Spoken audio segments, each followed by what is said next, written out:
메밀꽃 필 무렵 여름장이란 애시당초에 글러서 해는 아직 중천에 있건만 장판은 벌써 쓸쓸하고 더운 햇발이 버려놓은 전 휘장 밑으로 등줄기를 훅훅 볶는다. 마을 사람들은 거지반 돌아간 뒤요 팔리지 못한 나무꾼패가 길거리에 궁식거리고들 있으나 석유병이나 받고 고깃말이나 사면 족할 이 축들을 바라고 언제까지든지 버티고 있을 법은 없다. 춥춥스럽게 날아드는 파리떼도 장난꾼 각다기들도 귀찮다. 얼금뱅이요 왼손잡이인 드팀전의 허생원은 기어코 동업의 조선달에게 낚구어 보았다. 그만 거둘까? 잘 생각했네. 봉평장에서 한두 번이나 흐붓하게 사본 일 있을까? 내일 대화장에서나 한몫 벌어야겠네. 오늘 밤은 밤을 새서 걸어야 될걸? 다리 뜨렸다. 절렁절렁 소리를 내며 조선달이 그날 산 돈을 따지는 것을 보고 허생원은 말뚝에서 넓은 휘장을 걷고 버려놓았던 물건을 거두기 시작하였다. 무명필과 주단바리가 두 고리짝에 꼭 찼다. 멍석 위에는 천조각이 어수선하게 남았다. 다른 축들도 벌써 거진 전들을 걷고 있었다. 약바르게 떠나는 패도 있었다. 어물장수도 땜장이도 엿장수도 생강장수도 꼴들이 보이지 않았다. 내일은 진부와 대화의 장이 선다. 축들은 그 어느 쪽으로든지 밤을 새며 60-70리 밤길을 타박거리지 않으면 안 된다. 장판은 잔치 뒷마당같이 어수선하게 벌어지고 술집에서는 싸움이 터져 있었다. 주정꾼 욕지거리에 섞여 계집의 앙칼진 목소리가 찢어졌다. 장날 저녁은 정해놓고 계집의 고함소리로 시작되는 것이다. 생원, 시침을 때도 다 아네? 충주집 말이야. 계집 목소리로 문득 생각난 듯이 조선달은 비죽이 웃는다. 화중지병이지. 연소패들을 적수로 하고야 대거리야 돼야 말이지. 그렇지도 않을걸? 축들이 사족을 못 쓰는 것도 사실은 사실이나 아무리 그렇다고 해도 왜 그 동이 말일세? 감쪽같이 충주집을 후린 눈치거든? 무어? 그 애숭이가? 물건 가지고 낚구었나 보지. 착실한 녀석인 줄 알았더니. 그 길만은 알 수 있나? 궁리 말고 가보세 그려. 내 한턱 씀새. 그다지 마음이 당기지 않는 것을 쫓아갔다. 허생원은 계집과는 연분이 멀었다. 얼금뱅이 상판을 쳐들고 대엿을 숫기도 없었으나 계집 편에서 정을 보낸 적도 없었고 쓸쓸하고 뒤틀린 반생이었다. 충주집을 생각만 하여도 철없이 얼굴이 붉어지고 발밑이 떨리고 그 자리에 소스라쳐 버린다. 충주집 문을 들어서서 술 좌석에서 짜장 동이를 만났을 때는 어찌된 서슬인지 발끈 화가 나버렸다. 상우의 붉은 얼굴을 쳐들고 제법 계집과 농탕 치는 것을 보고서야 견딜 수 없었던 것이다. 녀석이 제법 난질꾼인데 꼴사납다. 머리에 피도 안 마른 녀석이 낮부터 술 처먹고 계집과 농탕이야. 장돌뱅이 망신만 시키고 돌아다니누나 그 꼴에 우리들과 한몫 보자는 셈이지? 동이 앞에 막아서면서부터 책망이었다. 걱정도 팔자요 하는 듯이 빤히 쳐다보는 상기된 눈망울에 부딪힐 때 얼결김에 따기를 하나 갈겨주지 않고는 베길 수 없었다. 동이도 화를 쓰고 팩하게 일어서긴 하였으나 허생원은 조금도 동색하는 법 없이 마음대로 다 짓거렸다. 어디서 주워먹은 선머슴인지 모르겠으나 내게도 아비 엄이 있겠지. 그 사나운 꼴 보면 참 좋겠다. 장사란 탐탁하게 해야 되지. 계집이 다 무어야. 나가거라. 냉큼 꼴 치워. 그러나 한마디도 대거리하지 않고 하염없이 나가는 꼴을 보려니 도리어 측은히 여겨졌다. 아직도 서름서름한 사이인데 너무 과하지 않았을까 하고 마음이 섬찟해졌다. 주제도 넘지 같은 술 손님이면서도 아무리 젊다고 자식 낳게 되는 것을 붙들고 치고 닦았을 것은 무어야 원. 충주집은 입술을 쫑긋하고 술 붓는 솜씨도 거칠었으나 젊은 애들한테는 그것이 약이 된다나 하고 그 자리는 조선달이 얼머부려 넘겼다. 너 녀석한테 반했지? 애송이를 빨면 죄된다. 한참 법석을 친 후이다. 담도 생긴 데다가 웬일인지 흠뻑 취해보고 싶은 생각도 있어서 허생원은 주는 술잔이면 거의 다 들이켰다. 거나해짐을 따라 계집 생각보다도 동희의 뒷일이 한결같이 궁금해졌다. 내 꼴에 계집을 가로채서는 어떡할 작정이었노 하고 어리석은 꼬락서니를 모질게 책망하는 마음도 한편에 있었다.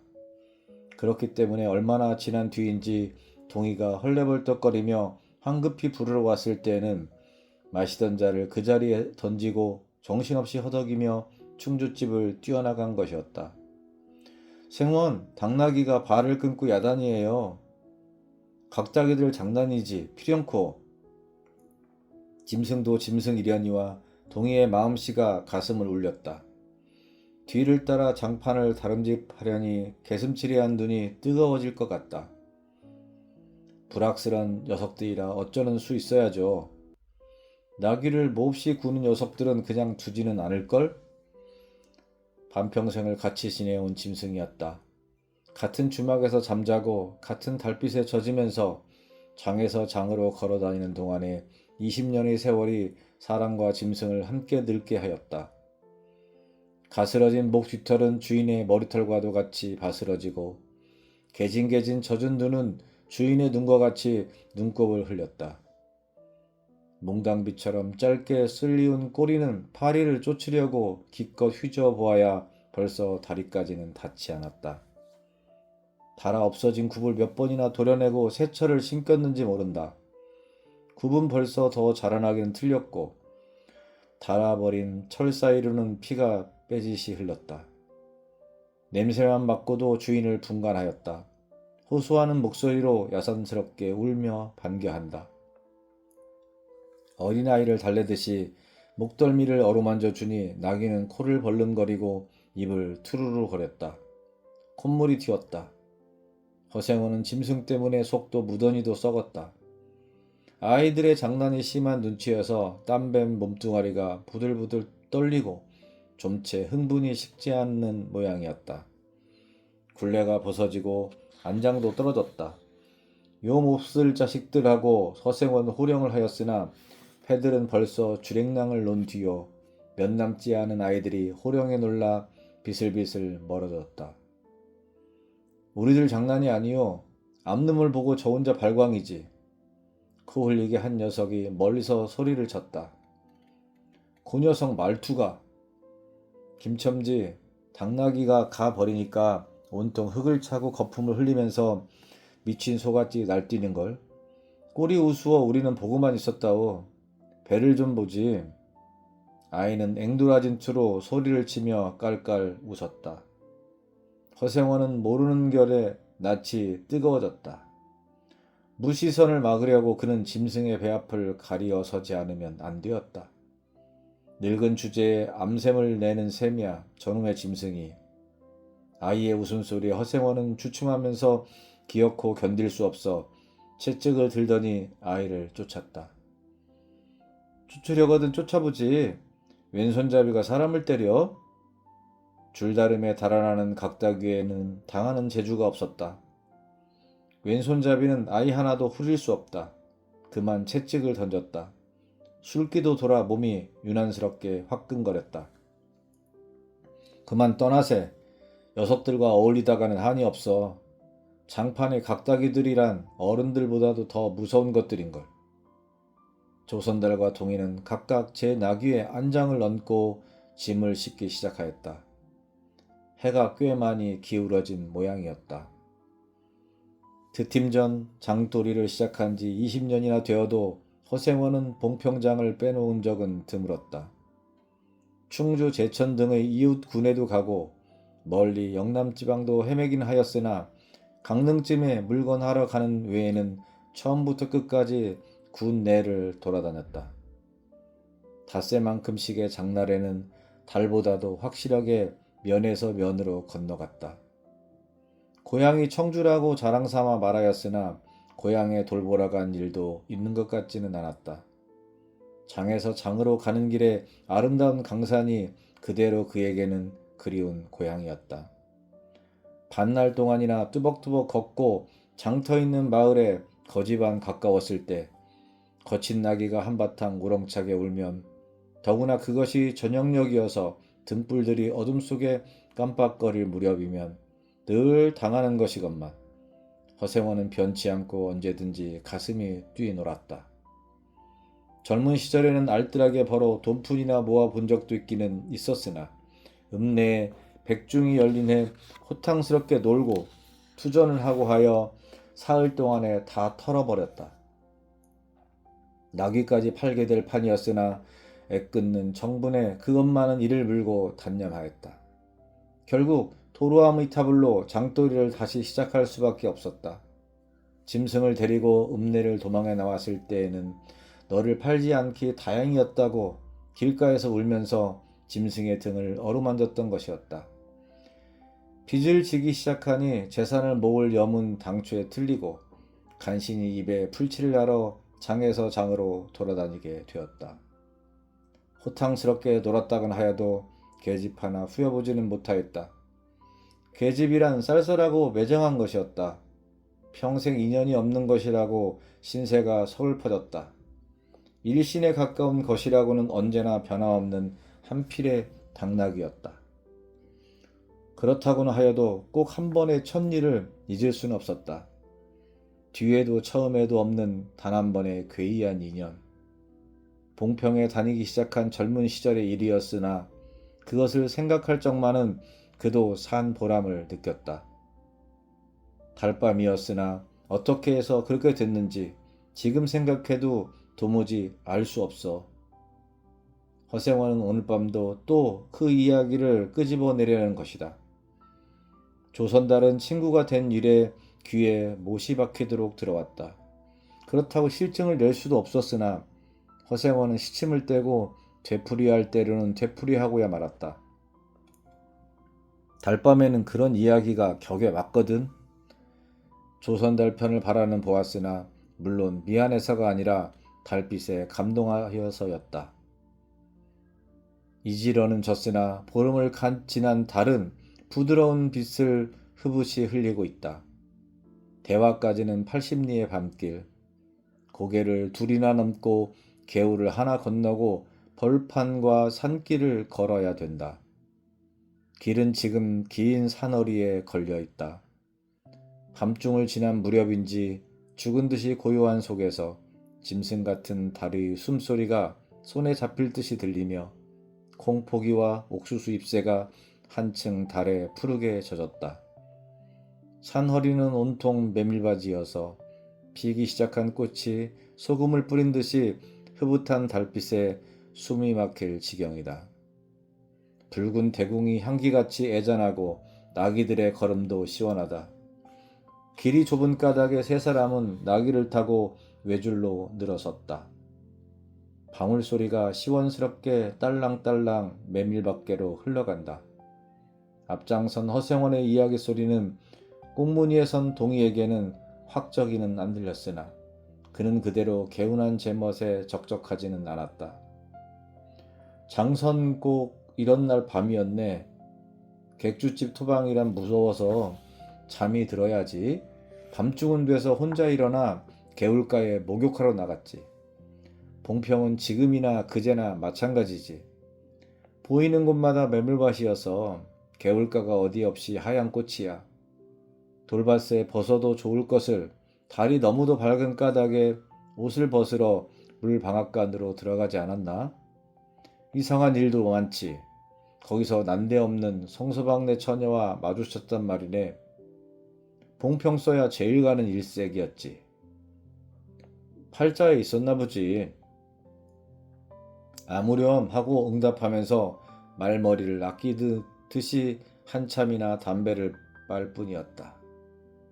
구수한 자줏빛 연기가 밤 기운 속에 흘러서는 녹았다. 날 기다린 것은 아니었으나 그렇다고 달리 기대하는 논팽이가 있은 것도 아니었네. 처녀는 울고 있단 말이야. 짐작은 되고 있었으나 성서방네 한창 어려워서 들고 날 판인 때였지. 한 집안 일이니 딸에겐들 걱정이 없을 리 있겠나? 좋은 데만 있으면 시집도 보내련만 시집은 죽어도 싫다지. 그러나 처녀란 울대같이 정을 끄는 데가 있을까? 처음에는 놀라기도 한 눈치였으나 걱정 있을 때는 누그러지기도 쉬운 듯해서 이럭저럭 이야기가 되었네. 생각하면 무섭고도 기막힌 밤이었어. 제천인주로 주랭랑을 놓은 건 그 다음 날이었다? 다음 장도막에는 벌써 웬 집안이 사라진 뒤였네.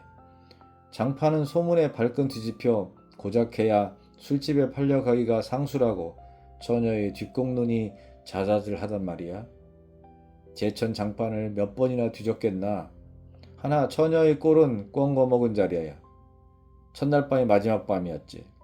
그때부터 봉평이 마음에 든 것이 반평생을 두고 다니게 되었네. 평생들 잊을 수 있겠나. 수 좋았지. 그렇게 신통한 일이란 쉽지 않아. 항용 못난 것 얻어 새끼 낳고 걱정 늘고 생각만 해도 진저리가 나지. 그러나 늙을 맛까지 장돌뱅이로 지나기도 힘든 노릇 아닌가? 난 가을까지만 하고 이 생계와도 하직하려네. 대화 쪽에 조그만 전빵이나 하고 하나 버리고 식구들을 부르겠어. 사시장철 뚜벅뚜벅 걷기란 여간 이래야지. 예처녀나 만나면 같이나 살까?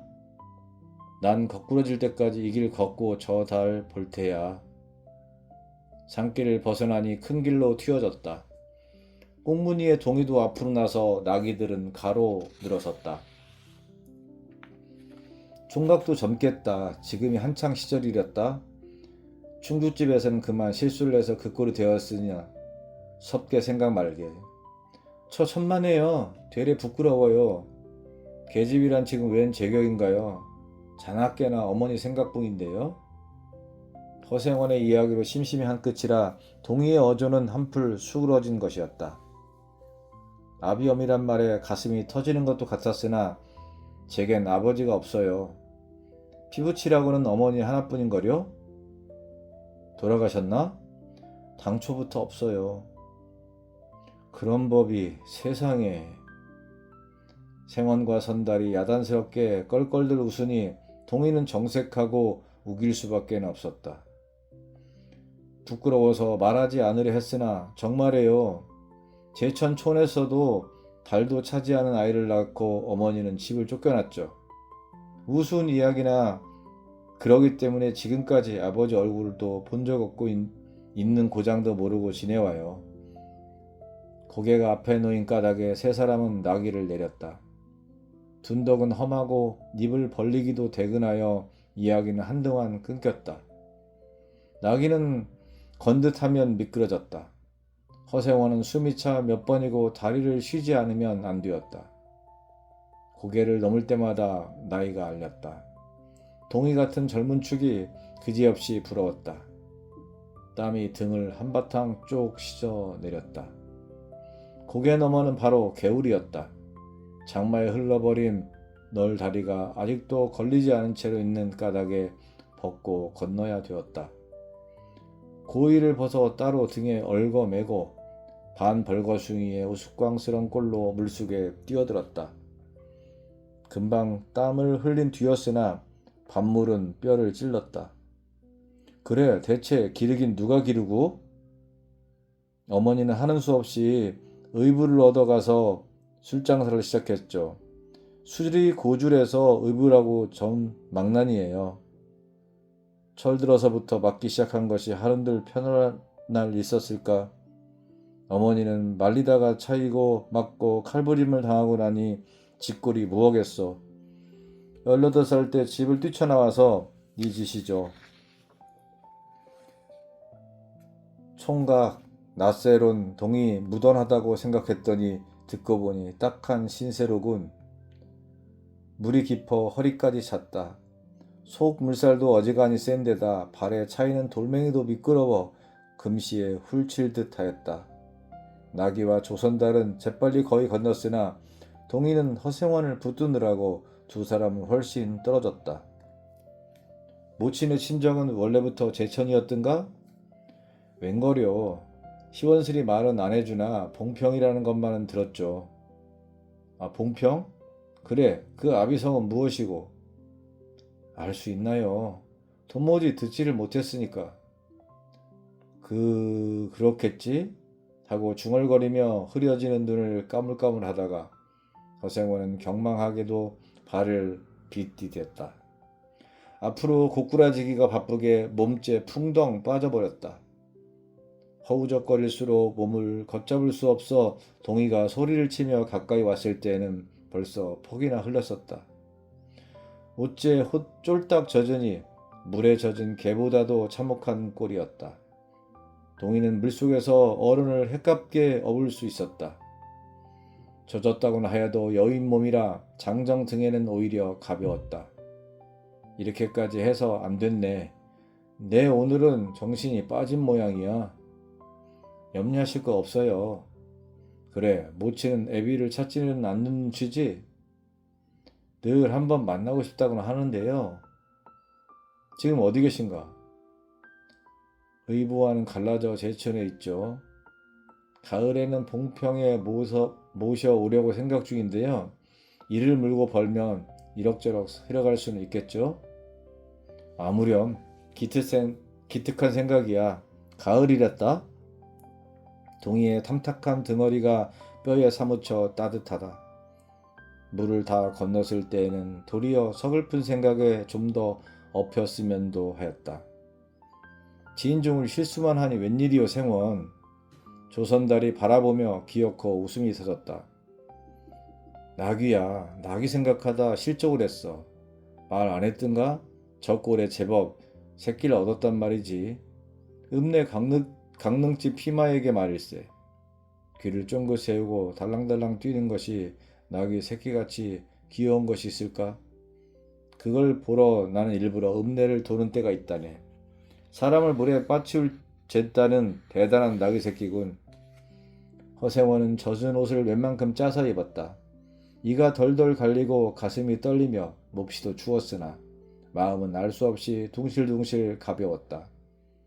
주말까지 부지런히들 가세나 뜰에 불을 피우고 훅투티 쉬어 나귀에겐 더운 물을 끓여주고 내일 대화장 보고는 제천이다. 생원도 제천으로? 오래간만에 가보고 싶어. 동의하려나 동의? 나귀가 걷기 시작하였을 때 동의의 채찍은 왼손에 있었다. 오랫동안 아둑신하같이 눈이 어둡던 허생원도 이번만은 동의의 왼손잡이가 눈에 띄지 않을 수 없었다. 걸음도 헷갑고 방울소리가 밤 벌판에 한층 청청하게 울렸다. 달이 어지간히 기울어졌다.